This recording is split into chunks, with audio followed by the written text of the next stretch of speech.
barataa injinaringiiti. Gaafiin kiyya akka amantii Islaamaatti Iisaa fi Muhammad nabiyyi Rabbiiti. Haa ta'u malee akka amantii Islaamaatti Nabi Iisaan mu'ujizaa hedduu dalaguusaa wajjin akkaataan inni itti dhalates uumama jiru irraa adda. Akkasumas hanga ammaa hin duune. Dabalataan Iisaan guyyaa qiyaamaatis falmii dajjaal wajji godhamu keessattis iddoo ol'aanaa qaba.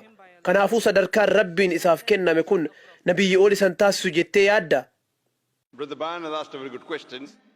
He said that Islam believes that Jesus Christ, peace be upon him, and Muhammad, peace be upon him, both of them are prophets of God. Obboleessa keenya Raayaan gaafii gaarii gaafate. Akka amantiin Islaamaa jettutti Iyesuus Kiristoos nageenyi irraa haa jiraatuu fi Nabi Muhammad sallallahu alaihi wasallam ergamtoota Rabbiiti. Garuu haala jireenya isaanii wal bira qabnee ilaallu Ciisaan alaihi salaam ilma namaatirraa haala adda ta'een dhalate. Jechuunis haala ajaa'ibaatiin abbaa malee dhalate. Akkasuma ammaas hanga ammaatti hin duune lubbuun jira. Kanaafuu Ciisaan nageenyi irraa haa jiraatu haala lameen kana qabaachuun Nabi Muhammad sallallahu alaihi wasallam irraa akka caalu goosisuu hin danda'u je'ee gaafate. Gaafii teetiif deebisaa kannuu xiyyaan duratti qabxii takkaan ifa godhuu barbaade. Amantiilee kiristaanummaan ala jiran keessaa Nabi Ciisaa alaihi salaam itti amanuu amantiin dirqama goote amantii Islaamaa qofa. Nuti Ciisaan alaihi salaam ergamtoota jajjaboo Rabbii keessaa tokko akka ta'e ni amanna. Nuti inni Masiixi yookiin Masaayaa takkaa'uu Kiristoos akka ta'e ni amanna. Walqunnamtii dhiiraatiin malee haadha qofarraa dhalachuu isaattis ni amanna. Hayyama Rabbiitiin du'aa kaasuu isaattis ni amanna. Namoota qaroo dhabanii fi kanneen dhukkuba qomaaxaa yookiin leprasii qabanis hayyama Rabbiitiin fayyisuu isaattis ni amanna. Warra kiristaanaatii fi nuti musliimoonni hanga bakka tanaatti wal fakkaanna. Garuu bakka itti adda baanuu qabna. Bakki nuti itti adda baanuun warri kiristaanaa irra hedduun isaanii Ciisaan alaihi salaam aangoo gooftummaa harkatee jira, inni gooftaadha jedhanii amanan. Dura irratti gaafii tee lameen tanaafiin deebisaa siiqan. Gaafiin duraa Ciisaan alaihi salaam mu'jizaan dhalate. Walqunnamtii dhiiraatiin malee haadha qofarraa dhalate. Kanaafuu haalli kun Ciisaan alaihi salaam Nabi Muhammad sallallahu alaihi wasallam akka caalu hin garsiisuu jettee gaafatte. Garuu akka caalu garsiisuu jechuun gooftaa isa taasisuu hin danda'u. Yoo ati Ciisaan nageenyi irraa haa jiraatu walqunnamtii dhiiraa malee mu'jizaadhaan haadha qoftirraa waan dhalateef Nabi Muhammad sallallahu alaihi wasallam caaluu danda'e takkaahuu gooftaa tahuu danda'e yoo jettu taate Rabbiin subhaanahu wa ta'ala suuraa Aala Imraan ayata 59 irratti kana jedhe inna mathala Ciisaa inda Allaahi kamathali Aadam khalaqahu min turaabin thumma qaala lahu kun fayakun. Fakkeenyi Ciisaadhaa Rabbii biratti akka fakkeenya Aadam biyyirraa isa uumee tahi jennaan numa tahe. Ciisaan alaihi salaam waan abbaan qabneef gooftaa tahuu qaba jettu taanaan dubbii tana bifa kanaa yoo laalle akka quraanaatii fi akka macaafa keessaniittis Aadam alaihi salaam abbaa fi haadhaas waan hin qabneef gooftaa guddaa tahuu qaba. Adam, peace be upon him, had no mother and father. That makes him a greater God.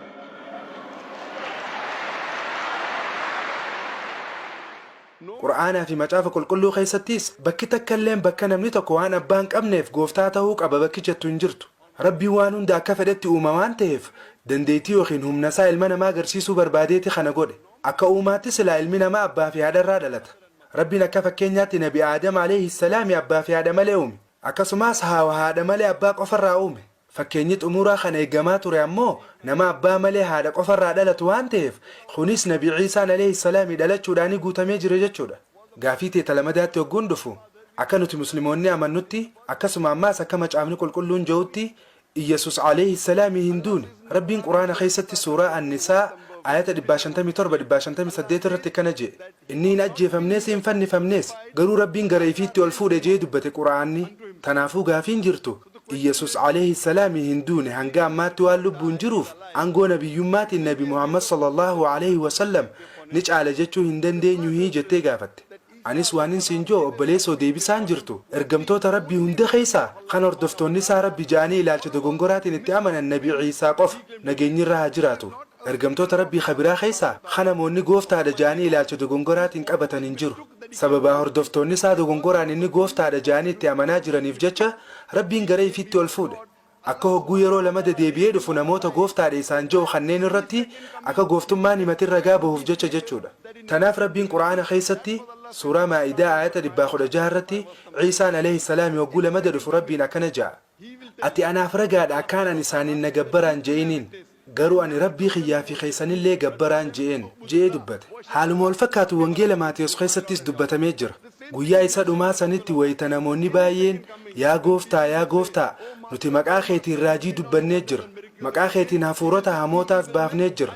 hojii angootis maqaa keetiin baay'ee hojjennee jirraa miti naan jaan yeroo sanitti an ammoo matumaa waan isin hin beeku isin yaa warra hamtuu hojjettan ija tiyya duraa badaa jee ifaan ifatti isaanitti hima kanaaf rabbiin subhaanahu wa ta'aalaa ciisaa alayhi salaami osoo lubbuun jiruu gara ifiitti ol fuudhe akka yeroo lamada deebi'u san dhaamsa haaree hin barsiisneef wayita lamada deebi'u waan haaree hin barsiisu jechuudha sababiin isaa nabi muhammad sallallahu alayhi wasallam ergamaa fi nabiyyi xumuuraa waan ta'eef akkuma quraana keessatti suuraa ahzaab ayata 40 irratti dubbatametti jechuudha nabi muhammad booda sallallahu alayhi wasallam yookiin eega quraanni buufame booda wanti amantii islaamaatti ida'amuu fi irrifamuus hin jiru ciisaan alayhi salaam akka miseensa ummata muhammaditti sallallahu alayhi wasallam deebi'ee dhufe wanti inni deebi'ee dhufuufis waan haaree barsiisuudhaaf osoo hin taane hordoftoota isaatitti akka inni gooftaan ta'inii fi akka nabiyyi rabbii ta'e itti himuudhaaf kanaafuu garaagarummaa muslimaa fi kiristaana jidduu jirtu irra hedduu warra kiristaanaa yesus kristos alayhi salaami angoo gooftummaadhaan qaba jaanii yaadan inumaa yoo macaafa qulqulluu dubbiste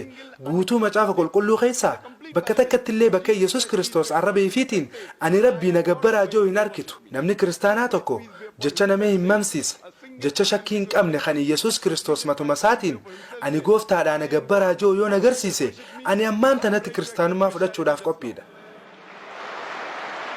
ani waa'ee obboleeyyan kiyya kan muslimaa kabiraa irraa dubbachaa jiru dirqama kana matuma kiyya irraan kaayuu jira ammaas dhugaan jirtu yoo macaafa qulqulluu dubbiste yesus kristos akka jeetti wangeela yohannis boqonnaa 14:28 irratti yesus kristos abbaan kiyya na caala jee wangeela yohannis boqonnaa 10:29 irrattis abbaan kiyya waa hunda caala wangeela maatiyos boqonnaa 12:28 irrattis hafuura rabbiitiin shayxaana baasa wangeela luuqaas boqonnaa 11:20 irrattis quba rabbiitiin shayxaana baasa wangeela yohannis boqonnaa 5:30 irrattis ofirraa kaasee waan takkallee godhuu hin danda'u waan hin dhageen murteessa murtiin tiyyaas taaqaati ani fedhii tiyyoo son taane fedhinnaa abbaa kiyyaatiin barbaada ja'a namni ani fedhinnaati yoo son tahin fedhinnaa rabbii na uumeetiin barbaada jiru muslima kanaafuu macaafni qulqulluun yesus kristos alayhi salaami muslima akka ta'e nutti himu jira angoo gooftummaa takkaa hin fudhanne ifaan ifatti kitaaba hojii ergamtoota boqonnaa 2:22 irratti akkana jedhe yaa namoota israa'el dubbii tana dhageeyaa akkuma isinuu beektan yesus namni naazireet nama waaqni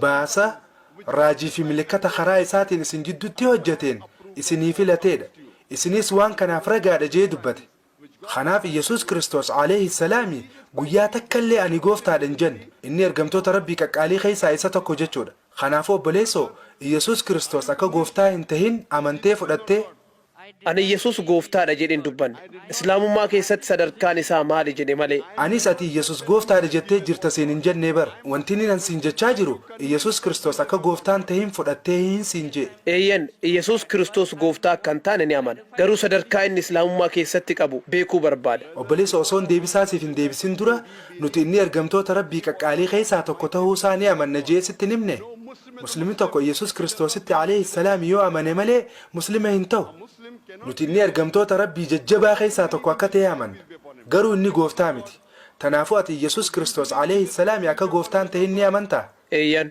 nabi muhammad sallallahu alayhi wasallam ergamaa rabbii ta'uu isaatti yoo ni amantaa ani yesus kristos ergamaa ta'uu isaa ni amana inni nabiyyiidhaa ole garuu sun gooftaa isa godhuu hin danda'u sadarkaan isaatis ifaa miti sadarkaan isaa ka dhugaa maali inni nabiyyiidhaa ole garuu gooftaa miti sadarkaan isaa maali inni nabiyyi rabbiiti yookiin ergamaadha inni garuu wantoota baramaa hin taane hojjetee jira akkaataan inni itti dhalatee adda lammata deebi'ellee ni dhufa obboleessoo deebiin an siif deebise yoo dhageeffattee jiraatte ati yesus abbaa malee haala uumama addaatiin waan dhalateef gooftaa ta'uu qaba yoo hajjattu taate aadam ammoo abbaas haadhaas waan hin qabneef yesus irra gooftaa guddaa ta'uu qaba aadam garuu du'ee jira du'a aadaa du'e garuu hordoftoonni aadam alayhi salaami waa'ee isaa irratti ilaalcha dogongoraa fudhatanii inni gooftaadha ja'anii itti naman bakki dogongorri jiru hordoftoota amantii kiristaanaa bira ilaalcha dogongoraa kan yesus angoo gooftummaa fudhatee jira jedhu dogongoraan fudhatanii jiran sababni rabbiin akka inni lubbuun turu isa godheefis tanaaf kanaaf yesus kristosis wangeela yohannis boqonnaa 6:12-14 irratti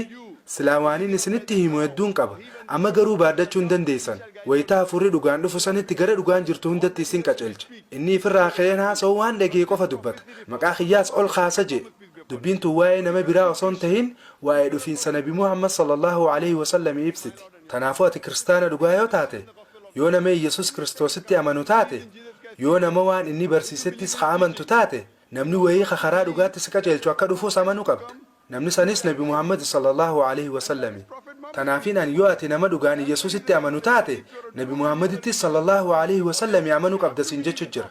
Yoo akkas hin godhin ati dhugaan amantee hin jirtu jechuudha. Kanaafuu ati nabi Iisatti alaihi salaam ni amantaa? Dubbii Wangeela Yohaannis boqonnaa 16 lakkoofsa 12 hanga 14 irra jirtutti yoo ni amantaa? Kunis waa'ee dhufiinsa nabi Muhammad sallallahu alaihi wasallam haasa'u jira.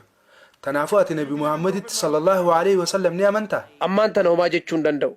Hayyee tanaafuu kitaaba keessan irratti qorannoo jabduu akka gootuun barbaada. Dabalataan ammoo kaaseta kiyya similarities between Islam and Christianity khajoo yookiin khawaa'ee wal fakkeenya islaamummaatii fi kiristaanummaa jawlaaluu dandeessa. Hayyee ni godha. Thank you.